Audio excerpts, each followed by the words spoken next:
Hello and welcome to the Modern Teacher. Welcome to new video on Indian Polity Basics to Advanced. ఈ వీడియోలో మనం Salient features of Indian Constitution గురించి discuss చేద్దాం. Last వీడియోలో మనం what is the constitution అనే టాపిక్ని discuss చేసాం అండ్ కాన్స్టిట్యూషన్లో టైప్స్ గురించి మనం డిస్కస్ చేసుకుంటాం. ఈ వీడియోలో మన ఇండియన్ కాన్స్టిట్యూషన్కి సంబంధించి కొన్ని ఇంపార్టెంట్ ఫీచర్స్ని డిస్కస్ చేసుకుందాం. Before that, if you're new to the channel and if you haven't subscribed, please do subscribe the channel. అసలు సేలియంట్ ఫీచర్స్ అంటే ఏంటి?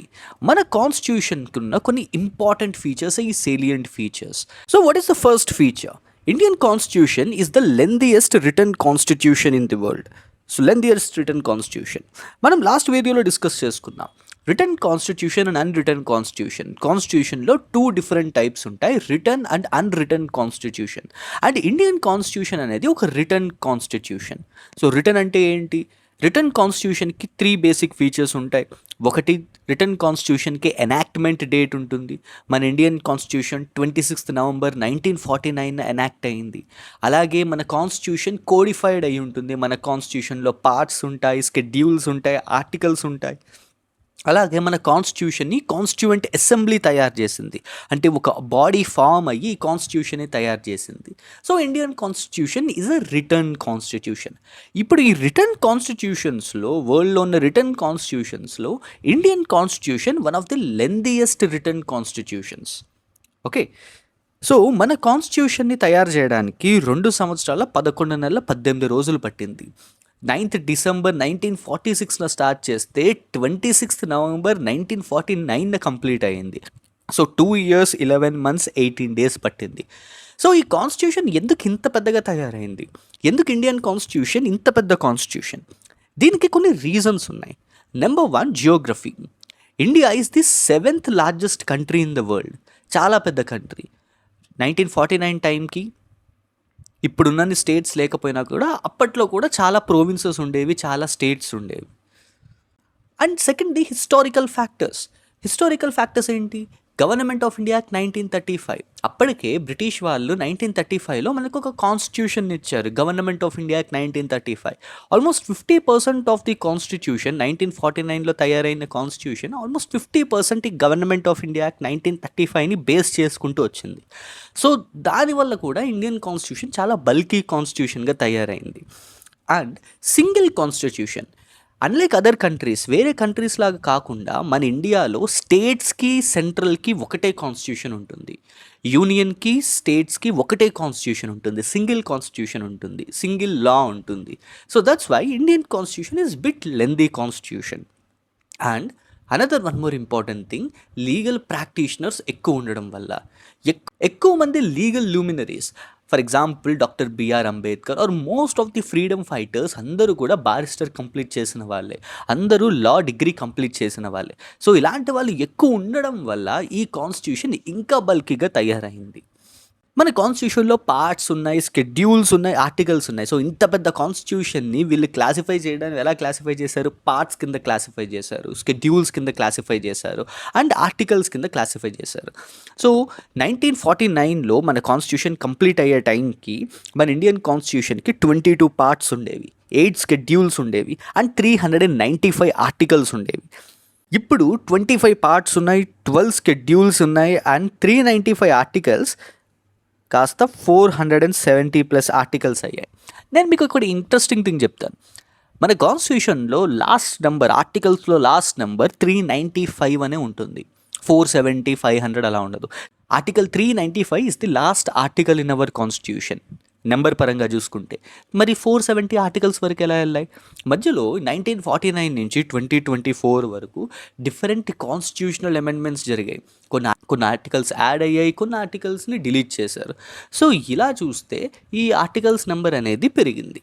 Feature Ransacked from different sources. మన కాన్స్టిట్యూషన్లో కొన్ని ఇంపార్టెంట్ పార్ట్స్ని చాలా కాన్స్టిట్యూషన్స్ నుంచి మనం ఇన్స్పిరేషన్గా తీసుకున్నాం.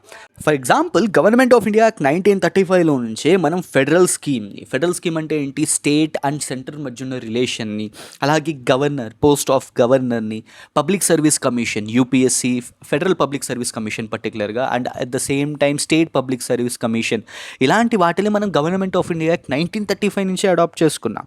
అండ్ ఎమర్జెన్సీ ప్రొవిజన్స్ని కూడా మనం గవర్నమెంట్ ఆఫ్ ఇండియా 1935 నుంచే తీసుకున్నాం. అలాగే United States of America constitution నుంచి ఫండమెంటల్ రైట్స్ని, independent judiciary, impeachment procedure of president and judicial review లాంటి కాన్సెప్ట్స్ని తీసుకున్నాం. సోర్సెస్కి సంబంధించి నేను ఒక నిమోనిక్ వీడియో చేస్తాను. అంటే ఈ సోర్సెస్ అన్నిటిని ఎలా మనం ఈజీగా గుర్తుపెట్టుకోవచ్చు అని చెప్పి ఒక వీడియో చేస్తాను, and it will be mostly sufficient for you. Third important feature, rigid and flexible constitution. So rigid and flexible constitution అంటే ఏంటి? సో కాన్స్టిట్యూషన్కి 2 ఫీచర్స్ ఉంటాయి, రిజిడిటీ అండ్ ఫ్లెక్సిబిలిటీ. రిజిడిటీ అంటే హార్డ్ అని అర్థం, ఫ్లెక్సిబుల్ అంటే ఈజీ అని అర్థం. ఏ కాన్స్టిట్యూషన్ అయితే అమెండ్ చేయడానికి కష్టంగా ఉంటుందో ఆ కాన్స్టిట్యూషన్ రిజిడ్ కాన్స్టిట్యూషన్ అంటాం. అంటే ఈజీగా అమెండ్మెంట్ చేయడానికి అవ్వదు. అలాగే ఏ కాన్స్టిట్యూషన్ అయితే ఈజీగా అమెండ్ చేయొచ్చో ఆ కాన్స్టిట్యూషన్ని ఫ్లెక్సిబుల్ కాన్స్టిట్యూషన్ అంటాం. సో మరి ఇండియన్ కాన్స్టిట్యూషన్ ఏ type of constitution? Easy to అమెండా ఆర్ హార్డ్ టు అమెండా? Indian constitution is blend of both. మన కాన్స్టిట్యూషన్కి ఫ్లెక్సిబిలిటీ ఉంది, అలాగే రిజిడిటీ కూడా ఉంది. కొన్ని పార్ట్స్ ఆఫ్ కాన్స్టిట్యూషన్ని ఈజీగా అమెండ్ చేయొచ్చు, కానీ కొన్ని పార్ట్స్ ఆఫ్ కాన్స్టిట్యూషన్ని అమెండ్ చేయడం చాలా కష్టం. Article 368 amendment of the constitution గురించి మాట్లాడుతుంది. అండ్ కాన్స్టిట్యూషన్ని అమెండ్ చేసే పవర్ ఎవరికి ఉంది? కాన్స్టిట్యూషన్ని అమెండ్ చేసే పవర్ ఓన్లీ పార్లమెంట్కి మటుకే ఉంది. సో ఓన్లీ పార్లమెంటే ఈ కాన్స్టిట్యూషన్ని అమెండ్ చేయడానికి ఉంటుంది under article 368. And Indian constitution ఏ type of constitution? It is both rigid and flexible constitution. మన కాన్స్టిట్యూషన్లో బోత్ రిజిడిటీ అండ్ ఫ్లెక్సిబిలిటీ ఉంటాయి. కొన్ని పార్ట్స్ ఆఫ్ కాన్స్టిట్యూషన్ని ఈజీగా అమెండ్ చేయొచ్చు, బట్ కొన్ని పార్ట్స్ ఆఫ్ కాన్స్టిట్యూషన్ని అమెండ్ చేయాలి అని అంటే 3/4 ఆఫ్ ది మెజారిటీ ఉండాలి, and at the same time ratification from the states కూడా ఉండాలి. Let's look into the next feature of our constitution, federal system with unitary bias. ఈ ఫీచర్ని అర్థం చేసుకోవాలంటే మనకి ఫస్ట్ ఫెడరల్ సిస్టమ్ అంటే ఏంటి, యూనిటరీ సిస్టమ్ అంటే ఏంటి, ఆ రెండిట్లో ఉండే ఫీచర్స్ ఏంటో మనకి తెలియాలి. ఇప్పుడు అండ్ ఈ ఫీచర్ పైన హెడ్డింగ్ చూసారు కదా, ఇండియాలో బోత్ ది ఫెడరల్ ఫీచర్స్ ఉన్నాయి, అలాగే యూనిటరీ ఫీచర్స్ కూడా ఉన్నాయి. సో మనం దాని గురించి డిస్కస్ చేసుకుందాం. ఫస్ట్ ఫెడరల్ సిస్టంలో ఎటువంటి ఫీచర్స్ ఉంటాయో చూద్దాం. ఫెడరల్ సిస్టంలో 2 గవర్నమెంట్స్ ఉంటాయి. మన ఇండియాలో 2 గవర్నమెంట్స్ ఉన్నాయా?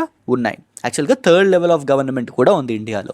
మన ఇండియాలో మనం 3 tier సిస్టమ్ ఫాలో అవుతాం. We have something call central government.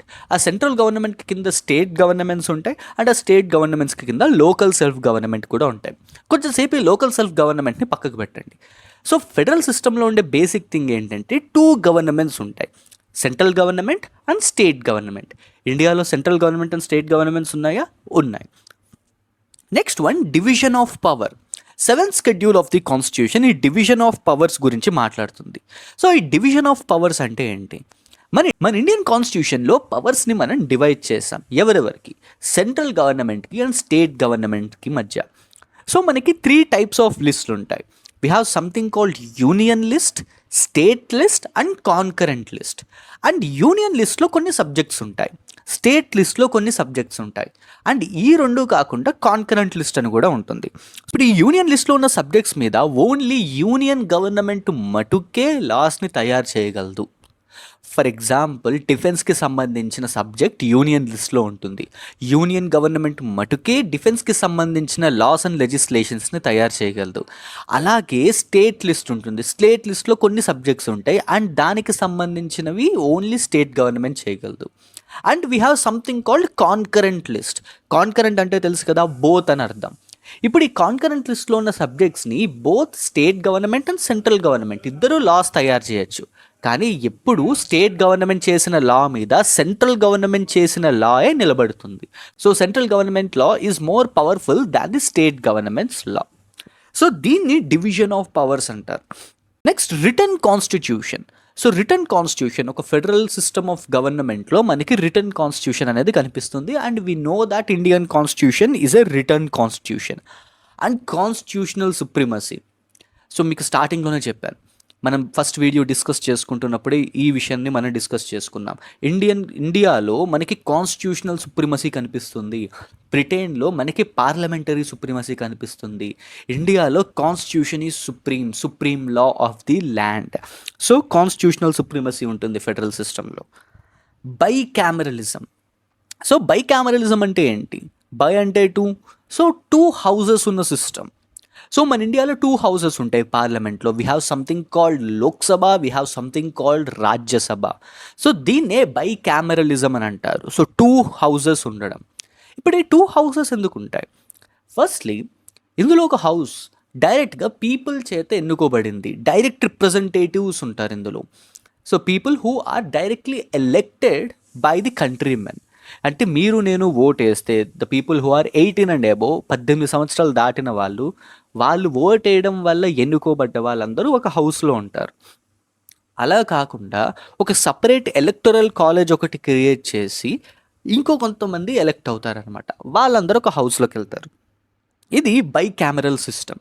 ఇది బోత్ ఇండియాలో కనిపిస్తుంది, యునైటెడ్ స్టేట్స్ ఆఫ్ అమెరికాలో కనిపిస్తుంది, అండ్ ఈవెన్ యూకేలో కూడా ఉంటుంది ఇది.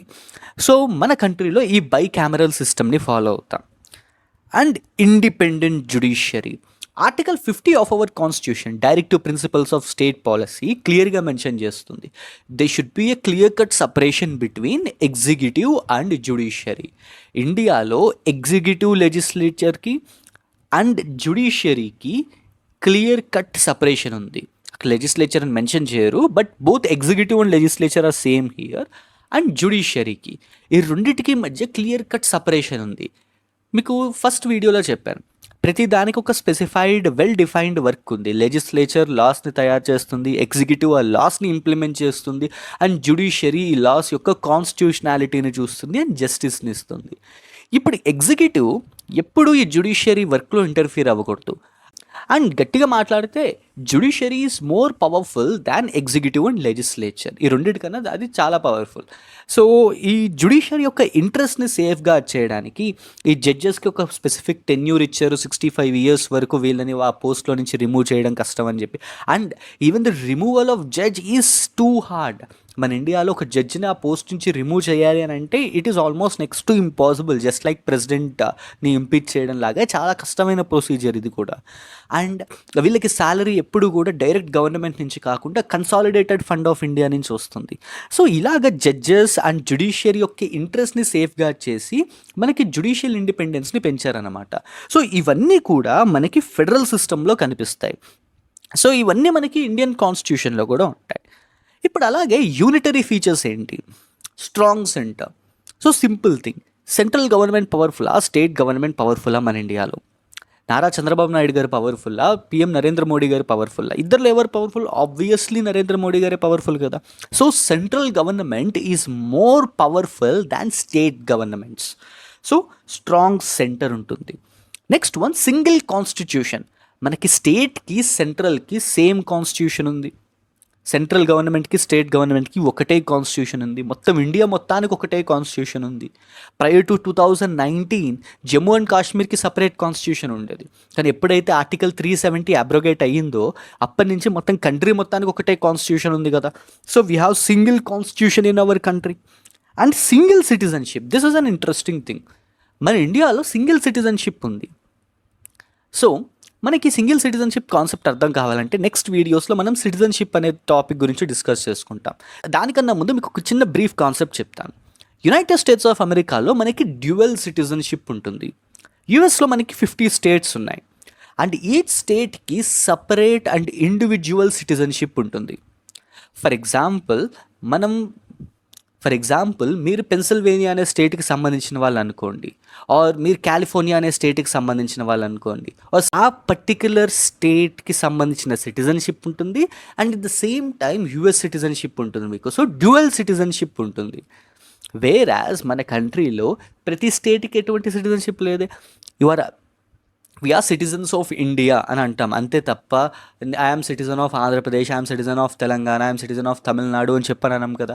We are domicile of Andhra Pradesh, right? I am domicile of Andhra Pradesh, I'm domicile of Telangana, I'm domicile of Maharashtra. అంతే తప్ప మనం వీటికి సిటిజన్ కాదు. So we are locals to this particular state అని అంటాం. సో మన ఇండియాలో సింగిల్ సిటిజన్షిప్ ఉంది and that is Indian citizenship. Integrated judiciary. So integrated judiciary అంటే ఏంటి? ఇంటిగ్రేటెడ్ జ్యుడిషియరీ అని అంటే మన కంట్రీలో the top court is supreme court. And ఈ సుప్రీం కోర్ట్ కింద డిఫరెంట్ హైకోర్ట్స్ ఉంటాయి. అండ్ ఈ హైకోర్ట్స్ కింద డిస్ట్రిక్ట్ అండ్ సబార్డినేట్ కోర్ట్స్ ఉంటాయి. District and subordinate courts. ఇప్పుడు ఆల్మోస్ట్ ఒక 25 హైకోర్ట్స్ ఉన్నాయనుకుందాం మన కంట్రీలో. And we have only one supreme court which is supreme and apex court in our constitution. And ఈ supreme court అనేది Guardian of constitution. ఇప్పుడు ఈ high courts, ఈ మొత్తం ఈ ఎంటైర్ సిస్టమ్ అంతా ఇంటిగ్రేటెడ్ సిస్టమ్, అంటే ఒకదానితో ఒకటి అనుసంధానం అయి ఉంటాయి ఇవి. అంటే ఇప్పుడు ఏదైనా ఒక పర్టికులర్ కేసులో ఏపీ హైకోర్ట్ ఒక డిసిషన్ ఇచ్చింది అనుకోండి, ఒక జడ్జ్మెంట్ ఇచ్చింది అనుకోండి, సేమ్ అలాంటి కేస్ కేరళ హైకోర్టులోనే వచ్చింది అనుకుందాం. సేమ్ ఆల్మోస్ట్ సేమ్ ఫీచర్స్ ఉన్న కేసు కేరళ హైకోర్టులో వచ్చింది. సో కేరళ హైకోర్టు కూడా సేమ్ అలాంటి జడ్జ్మెంట్ ఇవ్వాలి.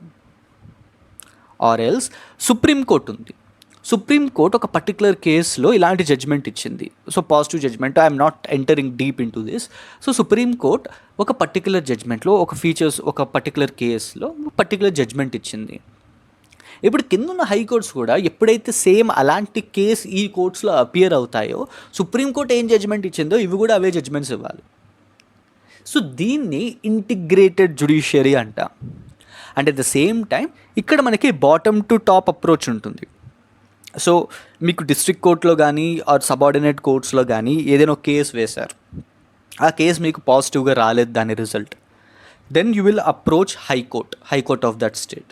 ఆ హైకోర్టులో కూడా మీకు పాజిటివ్గా రిజల్ట్ రాలేదు, then you will approach Supreme Court.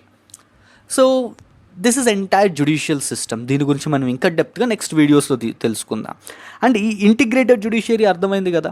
Integrated judiciary అంటే ఏం లేదు, ప్రతి కోర్టు ఇంకో కోర్టుతో అనుసంధానం అయి ఉంటుంది. And when it comes to integrated judiciary top to bottom approach ఉంటుంది. అంటే టాప్ కోర్ట్ ఏం చెప్పిందో కింద కోర్ట్స్ అవి ఫాలో అవ్వాల్సి వస్తుందన్నమాట. అండ్ ఈ హైకోర్ట్స్ అన్నీ కూడా ప్యారలల్గా ఉంటాయి ఇక్కడ. Next emergency provisions, article 352, article 356 and article 360 of our constitutions. ఇక్కడ మనకి president rule, emergency provisions and financial ఎమర్జెన్సీకి సంబంధించిన ఆర్టికల్స్ ఇవి. అండ్ ఈ ఎమర్జెన్సీ ప్రొవిజన్స్ని మనం గవర్నమెంట్ ఆఫ్ ఇండియా 1935 నుంచి బారో చేసుకున్నాం, రైట్. సో కంట్రీ ఎప్పుడైతే ఒక పర్టికులర్ సిచ్యువేషన్లోకి ఎంటర్ అవుతుందో అప్పుడు ప్రెసిడెంట్ ఆఫ్ ఇండియా ఈ ఎమర్జెన్సీని ప్రొక్లెయిమ్ చేస్తారన్నమాట. సో ఇది కూడా సెంట్రల్ గవర్నమెంట్ ఎప్పుడైతే ఎమర్జెన్సీ ప్రొక్లెయిమ్ చేస్తారో స్టేట్ గవర్నమెంట్స్కి వాటికి ఉన్న పవర్స్ అన్నీ పోతాయి. President will become the ruler of the country, president will become the complete head of the country. And ఆ ప్రెసిడెంట్ని అసిస్ట్ చేస్తూ సెంట్రల్ గవర్నమెంట్ వర్క్ అవుతుందన్నమాట. సో సెంట్రల్ గవర్నమెంట్ అంటే obviously prime minister and his cabinet ministers will become more powerful at that time. And state గవర్నమెంట్స్కి వాటికి ఉన్న powers అన్నీ పోతాయి ఆ టైంలో. సో ఈ ఎమర్జెన్సీ ప్రొవిజన్ అనేది కూడా యూనిటరీ ఫీచర్. సో ఇక్కడ మనకి ఈ ఫెడరల్ అండ్ యూనిటరీ సిస్టమ్స్ని రెండింటిని క్లియర్గా అబ్జర్వ్ చేస్తే ఏం అర్థమవుతుందంటే, ఈ ఫెడరల్ సిస్టంలో మ్యూచువల్ కోఆపరేషన్ అనేది ఉంటుంది. సెంట్రల్ గవర్నమెంట్కి స్టేట్ గవర్నమెంట్కి మధ్య మ్యూచువల్ కోఆపరేషన్ ఉంటుంది. అండ్ యూనిటరీ సిస్టంలో సెంట్రల్ గవర్నమెంట్ చాలా పవర్ఫుల్గా కనిపిస్తుంది అన్నమాట. అండ్ ఇండియాలో both federal system and unitary system ఉంటాయి. మన కంట్రీలో రెండు సిస్టమ్స్ కనిపిస్తాయి, ఫెడరల్ సిస్టమ్ ఉంటుంది, యూనిటరీ సిస్టమ్ కూడా ఉంటుంది అన్నమాట. So Indian constitution is a quasi federal constitution. Indian government system is a quasi federal system. And ఇక్కడ ఇంకొక ఇంపార్టెంట్ కాన్సెప్ట్ మీకు చెప్పాలి. యునైటెడ్ స్టేట్స్ ఆఫ్ అమెరికాలో 50 స్టేట్స్ ఉన్నాయి and we are calling it as United States of America. And ఇండియాలో 28 states and 8 union territories ఉన్నాయి. కానీ మనం ఎందుకు ఇండియాని యునైటెడ్ స్టేట్స్ ఆఫ్ ఇండియా అని అనట్లేదు, ఎందుకు యునైటెడ్ స్టేట్స్ ఆఫ్ అమెరికా అని యునైటెడ్ స్టేట్స్ ఆఫ్ అమెరికా అని అంటున్నాం? ఈ రెండింటికి మధ్య డిఫరెన్స్ ఏంటి? ఎందుకు దాన్ని ఒకలాగా అంటున్నాం, దీన్ని ఒకలాగా అంటున్నాం? మన కంట్రీలో కూడా స్టేట్స్ ఉన్నాయి కదా, ఎందుకు మనం యునైటెడ్ స్టేట్స్ అని అనట్లేదు? ఇది ఒక సింపుల్ రీజన్ ఉంది. యునైటెడ్ స్టేట్స్ ఆఫ్ అమెరికాలో ఈ కంట్రీస్ అన్ని, ఈ స్టేట్స్ అన్నీ కూడా ఒకప్పుడు ఇవన్నీ British colonies, British and other countries వాళ్ళు ఆక్యుపై చేసిన కాలనీస్ ఇవన్నీ, పర్టికులర్గా యూకే కాలనీస్ ఇవన్నీ. సో ఇవన్నీ కూడా ఒక అగ్రిమెంట్ మీద యునైటెడ్ స్టేట్స్ ఆఫ్ అమెరికా అనే కంట్రీని క్రియేట్ చేసుకున్నారు. వేరాజ్ మన కంట్రీలో ఇటువంటి అగ్రిమెంట్ ఏదీ లేదు. ఎటువంటి అగ్రిమెంట్ లేకుండా ఇండియా అనేది ఒకటి ఫామ్ అయింది, రైట్. సో మన country union of states. India is not a federation, USA is a federation. United States of America అనేది ఒక ఫెడరేషన్, అంటే అది గ్రూప్ ఆఫ్ స్టేట్స్ వల్ల ఫామ్ అయింది. India is not something like that. ఇండియాలో states ఉన్నాయి, ఈ స్టేట్స్ తోటి ఇండియా ఫామ్ అవ్వలేదు. United States of America is different. ఈ స్టేట్స్ తోటి యుఎస్ఏ అనేది ఒకటి ఫామ్ అయింది. కానీ ఇండియాలో అలా కాదు. So this is something which you need to remember. Let us look in to the next feature, parliamentary features in Indian constitution. మనం ఇప్పుడు ఫెడరల్ అండ్ యూనిటరీ ఫీచర్స్ని చూస్తాం, అలాగే పార్లమెంటరీ ఫీచర్స్ని కూడా చూద్దాం. ఈ పార్లమెంటరీ సిస్టమ్ ఆఫ్ గవర్నమెంట్ అనేది మనం యూకే కాన్స్టిట్యూషన్ నుంచి అడాప్ట్ చేసుకున్నాం. So UK constitution or Westminster form of government ఇది, or prime ministerial form of government. సింపుల్గా ఈ ఎంటైర్ థింగ్ మనం చదువుకోవడానికి ముందు ఒక సింపుల్ థింగ్ చెప్తా. United States of America presidential form of గవర్నమెంట్ని ఫాలో అవుతుంది. ఇండియాలో మనం ప్రైమ్ మినిస్ట్రల్ ఫార్మ్ ఆఫ్ గవర్నమెంట్ని ఫాలో అవుతున్నాం. యూకేలో కూడా prime ministerial form of government ఉంటుంది. So what is the difference? ఈ రెండింటికి ఉన్న డిఫరెన్స్ ఏంటి? సో ఫస్ట్ మనం ఫీచర్స్ని డిస్కస్ చేసుకుందాం, దాని తర్వాత ఈ పర్టికులర్ కాన్సెప్ట్కి ఎంటర్ అవుదాం. ఈ ప్రైమ్ మినిస్ట్రల్ ఫార్మ్ ఆఫ్ గవర్నమెంట్లో మనకి నామినల్ అండ్ రియల్ ఎగ్జిక్యూటివ్స్ ఉంటారు. Nominal and real executive. మన ఇండియాలో నామినల్ ఎగ్జిక్యూటివ్ ఎవరు అంటే who is the head of the country? Who is the head of the country? ఇండియాలో మనకి చిన్నప్పుడు 5th or 6th స్టాండర్డ్లో ఉండే క్వశ్చన్స్ ఇలాంటివన్నీ. Who is the head of the country? President is the head of the country. ఇండియాలో president head Draupadi Murmu, she is the president of India. So ఆవిడ మన కంట్రీకి head. But in reality మనందరికీ తెలిసిందే కదా, ద్రౌపది ముర్ము గారి కన్నా నరేంద్ర మోడీ గారు చాలా powerful. So who is the real head of the country? Narendra Modi. So మన కంట్రీలో నామినల్ అండ్ రియల్ ఎగ్జిక్యూటివ్స్ ఉంటారు. Who is the nominal head of the country? President. Who is the real head of the country? Prime minister.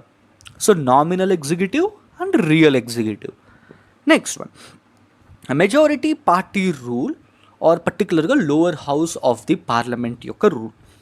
మనకి పార్లమెంట్లో 2 houses ఉంటాయి.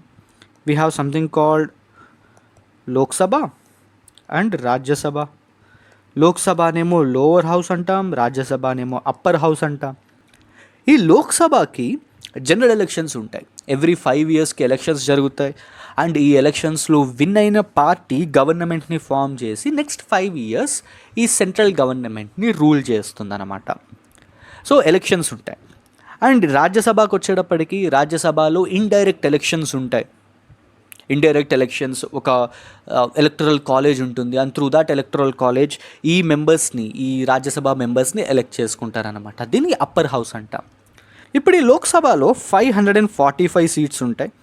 ఏ party అయితే 1/2 number of seats win అవుతుందో ఆ party సెంట్రల్లో గవర్నమెంట్ ఫామ్ చేసి next 5 years కంట్రీని rule చేస్తుంది. So ఆ పర్టికులర్ పొలిటికల్ పార్టీ గవర్నమెంట్ని ఫామ్ చేస్తుంది. సో దీన్ని మెజారిటీ పార్టీ రూల్ అంటాం.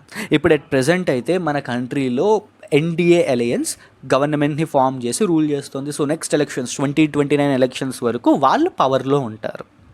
ఓకే, సో ఇక్కడ ఏంటి, ఒక political party or some group of political parties ఒక ప్రీ పోల్డ్ అలయన్స్ తోటి ఫామ్ అయ్యి ఈ గవర్నమెంట్ని ఫామ్ చేశారు. సో దీన్ని మెజారిటీ పార్టీ రూల్ అంటాం. అంటే ఏం జరుగుతుంది ఇక్కడ, దాన్నే మనం థర్డ్ దాంట్లో కూడా చూద్దాం, ఎగ్జిక్యూటివ్ ఇన్ లెజిస్లేచర్. ఇప్పుడు ఈ పొలిటికల్ పార్టీకి సంబంధించిన వాళ్ళే ఎగ్జిక్యూటివ్ కింద ఫామ్ అవుతారు. సో ది ఎంపీస్, విన్ అయిన పొలిటికల్ పార్టీలో ఉన్న ఎంపీసే నెక్స్ట్ మినిస్టర్స్ అవుతారు. How is this possible? For example ఇప్పుడు మనం ప్రైమ్ మినిస్టర్ నరేంద్ర మోదీని చూసాం అనుకోండి. ప్రైమ్ మినిస్టర్ మోదీ ఈయన వారణాసి కాన్స్టిట్యువెన్సీ నుంచి పోటీ చేశారు. And he won in that constituency. ఆ కాన్స్టిట్యువెన్సీలో ఆయన నెగ్గారు. And he belongs to the majority party. So NDA అలయన్స్కి సంబంధించిన ఆయన, బీజేపీకి సంబంధించిన ఆయన. సో ఈయన విన్ అయ్యారు కాబట్టి, అండ్ ఈ పర్టికులర్ పొలిటికల్ పార్టీ విన్ అయింది కాబట్టి వీళ్ళందరూ కలిపి ఇదిగోండి ఈయనే మా పార్టీ యొక్క head, so he will become the prime minister అని చెప్పి ఈయనని ప్రైమ్ మినిస్టర్ క్యాండిడేట్ కింద నుంచోబెట్టారనమాట. సో ఈ బికెమ్ ది ప్రైమ్ మినిస్టర్. ఇప్పుడు ఈయన ప్రైమ్ మినిస్టర్ అయ్యారు కదా, and he cannot govern the entire country. ఆయన ఒక్కఆయనే ప్రైమ్ మినిస్టర్ అయ్యారు కాబట్టి ఆయన ఒక్కఆయనే మొత్తం కంట్రీ గవర్నమెంట్ మొత్తాన్ని ఆయన ఒక్కఆయనే నడపలేరు కదా. ఈయనకి కొంతమంది పోర్ట్ఫోలియో మినిస్టర్స్ కావాలి. ఫైనాన్స్ చూసుకోవడానికి ఒకరు కావాలి, డిఫెన్స్ చూసుకోవడానికి ఒకరు కావాలి, హోమ్ చూసుకోవడానికి ఒకరు కావాలి, ఫారెన్ అఫైర్స్ చూసుకోవడానికి ఒకళ్ళు కావాలి. సో ఇలాగా డిఫరెంట్ పోర్ట్ఫోలియోస్ ఉంటాయి. సో ఇప్పుడు ఈయన ఏం చేస్తారు, ఈయన పొలిటికల్ పార్టీలో, ఈయన ఎలియన్స్లో ఎవరైతే క్యాండిడేట్స్ ఉన్నారో, ఎవరైతే ఎక్స్పీరియన్స్డ్ అండ్ ప్రొఫిషియంట్ క్యాండిడేట్స్ ఉన్నారో వాళ్ళకి స్పెసిఫిక్ పోర్ట్ఫోలియోస్ ఇస్తారనమాట, and they will become the ministers. అంటే ఏం జరుగుతుంది ఇక్కడ, ఈ లెజిస్లేచర్లో ఉన్న వాళ్ళే, ఈ పార్లమెంట్లో ఎంపీస్గా ఉన్న వాళ్ళే, ఐదర్ లోక్సభ రాజ్యసభ, ఇందులో ఎంపీస్గా ఉన్న వాళ్ళే ఎగ్జిక్యూటివ్స్ కూడా అవుతారు, right. Next, the post of prime minister. In India prime minister is the real executive. అదే యూఎస్ అనుకోండి, యూఎస్లో ఎవరు real executive? President is the real executive. The post of prime minister is the head of the government అవుతుంది ఇక్కడ ఇప్పుడు. Okay, so అందుకే మీకు స్టార్టింగ్లో చెప్పాను, ఇక్కడ United States of America presidential form of గవర్నమెంట్ని ఫాలో అవుతోంది. So presidential form of government ఏంటి? ప్రెసిడెన్షియల్ ఫార్మ్ ఆఫ్ గవర్నమెంట్లో ప్రెజెంట్ యుఎస్ ప్రెసిడెంట్ ఎవరు? Joe Biden. He belongs to democratic party, right. ఈయన 2020 ఎలక్షన్స్లో విన్ అయ్యారు. ఇప్పుడు అగైన్ 2024లో ఎలక్షన్స్ రాబోతున్నాయి. అండ్ ఇక్కడ ఇంకొక విషయం ఏంటంటే, యునైటెడ్ స్టేట్స్ ఆఫ్ అమెరికాలో ప్రెసిడెంట్ ఎలక్షన్స్ సపరేట్గా జరుగుతాయి, కాంగ్రెస్ ఎలక్షన్స్ సపరేట్గా జరుగుతాయి. అట్ ద సేమ్ టైం జరిగినా కానీ జనాలు దానికి ఒకసారి ఓటేస్తారు అండ్ ప్రెసిడెంట్కి ఒకసారి ఓటేస్తారు. So candidates are different. కాంగ్రెస్లో ఉండే వాళ్ళు different and executive is different. So executive is nowhere related to the legislature in United States of America. అంటే మన సిస్టమ్ లాగా కాదు. మన సిస్టమ్ లాగా ఇప్పుడు మీకు ప్రైమ్ మినిస్టర్ గురించి చెప్పినప్పుడు ప్రైమ్ మినిస్టర్ ఫస్ట్ కంపల్సరీగా ఎంపీ అయి ఉండాలని చెప్పాను నేను. So prime minister Narendra Modi వారణాసిలో నెగ్గారు. అలాగా ఇక్కడ ఏమి జో బైడెన్కి ఒక పర్టికులర్ క్లాజ్ ఏమీ లేదు, he should first become MP అని చెప్పి ఎక్కడా లేదనమాట. సో ఈయన డైరెక్ట్గా ప్రెసిడెంట్ అయిపోతారు. అండ్ కింద కాంగ్రెస్ ఉంటుంది, కాంగ్రెస్కి కూడా ఓటింగ్ జరుగుతుందన్నమాట. So that is presidential form of government. అక్కడ ప్రెసిడెంట్ ఆయనకు సంబంధించిన ఎగ్జిక్యూటివ్ని, అక్కడ ఆయనకు సంబంధించిన క్యాబినెట్ని సపరేట్గా ఎలక్ట్ చేసుకుంటారు. So he will have something call secretaries. Treasurer ఉంటారు, సెక్రటరీస్ ఉంటారు. సో వాళ్ళు క్యాబినెట్ కింద ఫామ్ అవుతారు. వెరాజ్ ఇన్ ఇండియా మనకి ఇక్కడ పార్లమెంటరీ సిస్టమ్ ఉంది, or prime ministerial form of government ఉంది. ఇక్కడ కంప్లీట్లీ డిఫరెంట్. ఇక్కడ ఎగ్జిక్యూటివ్ అండ్ లెజిస్లేచర్కి కంప్లీట్ కాన్కరెన్స్ ఉంది. Next one, dissolution of lower house. Every 5 yearsకి లోక్సభ డిజాల్వ్ అయిపోతుంది. ఎప్పుడైతే వీళ్ళు లోక్సభలో వాళ్ళ మెజారిటీని కోల్పోతారో అప్పుడు ఇక్కడ గవర్నమెంట్ ఈ లోక్సభ డిజాల్వ్ అయిపోతుంది. సో పార్లమెంటరీ సిస్టంలో ఇలాంటి ఫీచర్స్ ఉంటాయి. అండ్ ఇండియాలో మనం ఈ పార్లమెంటరీ టైప్ ఆఫ్ సిస్టమ్ని ఫాలో అవుతున్నాం. అండ్ ఈ పార్లమెంటరీ సిస్టమ్నే మనం prime ministerial form of government అని కూడా అంటాం. Next one, independent and integrated judiciary. దీని గురించి జస్ట్ మనం యూనిటరీ అండ్ ఫెడరల్ ఫీచర్స్లో డిస్కస్ చేసుకుంటున్నప్పుడు చూసాం. సో మన ఇండియన్ కాన్స్టిట్యూషన్ జ్యుడిషియరీని ఇంటిగ్రేటెడ్ అండ్ ఇండిపెండెంట్గా తీర్చిదిద్దుతోంది. సో ఇది ఎందుకు ఇండిపెండెంట్? జడ్జెస్కి ఒక ఫిక్స్డ్ టెన్యూర్ ఉంది. 65 years is the fixed tenure for the judges, supreme court అయితే. And salary consolidated fund of India నుంచి వస్తుంది. మనం ఫినాన్స్ గురించి డిస్కస్ చేసుకునేటప్పుడు ఈ కన్సాలిడేటెడ్ ఫండ్ ఆఫ్ ఇండియా అంటే ఏంటో మనం చూద్దాం అప్పుడు. సో ఫిక్స్డ్ టెన్యూర్ ఉంది, salary consolidated fund of India దగ్గర నుంచి వస్తుంది. అండ్ ఇంటిగ్రేటెడ్ జ్యుడిషియరీ ఎందుకు? We have supreme court, we have high court, district and subordinate courts.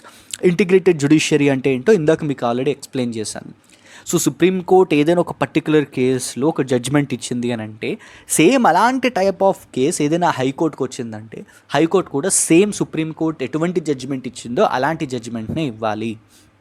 And మనకి వెన్ ఇట్ కమ్స్ టు అపీల్కి వచ్చేటప్పటికి బాటమ్ టు టాప్ అప్రోచ్ ఉంటుంది. District and subordinate courts, ఇక్కడ మీకు న్యాయం జరగకపోతే మనం హైకోర్ట్స్కి వెళ్తాం, హైకోర్టులో న్యాయం జరగకపోతే సుప్రీంకోర్టుకి వెళ్తాం. ఇక్కడ ఈ టైప్ ఆఫ్ అపీల్ సిస్టమ్ని ఫాలో అవుతాం. When it comes to hierarchy, supreme court is more powerful, after that high courts and after that district and subordinate courts. Writ jurisdiction దగ్గరకు వచ్చేటప్పటికి సుప్రీంకోర్టుకి రిట్ జ్యూరిస్డిక్షన్ ఉంటుంది, హైకోర్టుకి రిట్ జ్యూరిస్డిక్షన్ ఉంటుంది, and district and subordinate కోర్ట్స్కి ఎటువంటి writ jurisdiction ఉండదు. So ఈ writs అంటే ఏంటి, మనం ఫండమెంటల్ రైట్స్ డిస్కస్ చేసుకునేటప్పుడు ఈ రిట్స్ అంటే ఏంటో చూద్దాం. So this is the first part of salient features of Indian Constitution. So next part of salient features of Indian Constitutionలో ఫండమెంటల్ రైట్స్ గురించి, fundamental duties, directive principles of state policy and other important ఫీచర్స్ని discuss చేసుకుందాం. So this is the end of the video. So next video ఇంకో 2-3 daysలో వస్తుంది. Stay tune to the channel and please do like, share and subscribe.